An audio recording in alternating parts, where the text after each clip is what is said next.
কেউ বিশ্বাস করুক বা না করুক, আমি এটা বিশ্বাস করি যে মানুষ স্বার্থপর প্রাণী।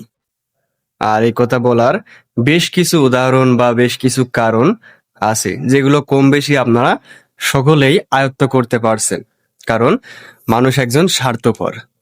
আপনার স্বার্থ স্বার্থ ছাড়া কেউ আপনাকে খবরও নেব না। যেমন ভাই, আমি বিদেশি, আমার সাথে এমন এমন ব্যক্তিরা কথা বলে যাদের আমি নিজে ফোন করলেও 5 বার 7 বার ফোন করলেও একবার রিসিভ করতো না।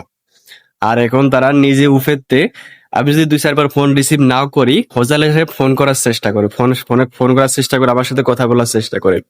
কারণ তারা জানে যে আমার সাথে কথা বললে হয়তোবা তারা একটু কিছু পাবে, একটু স্বার্থ আছে, আমার সাথে ভালো ব্যবহার করলে কিছু একটা হইব। আর আমি যেহেতু বেকার ছিলাম যখন, তখন আমার সাথে কেউ কথা বলতো না, কারণ বাই চান্স আমি ফোন করলে তাদের কাছে কিছু চাইতে পারি, টাকা পয়সা কিছু একটা চাইতে পারি আমি চলার জন্য।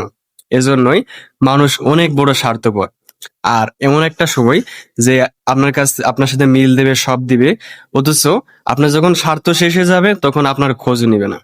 যার বড় জলজান্ত প্রমাণ আমি। এমনকি আপনারা নিজেরাও হয়তো এরকম এরকম ফেসে পড়ছেন, এরকম পরিস্থিতিতে পড়ছেন যে আহ, আপনাদের সাথে চলাফেরা করছে, আপনার স্বার্থ নেই, আপনার ইনকাম নেই, আপনার ইনকাম সোর্স নেই, আপনার সাথে চললে তার কোনো লাভ হচ্ছে না। তখন দেখবেন সে এমনিতেই পা পিছন পিছন টান দিবেন।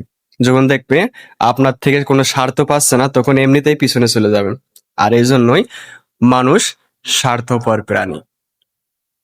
আপনাদের কি মত অবশ্যই কমেন্ট করে জানাবেন। ধন্যবাদ।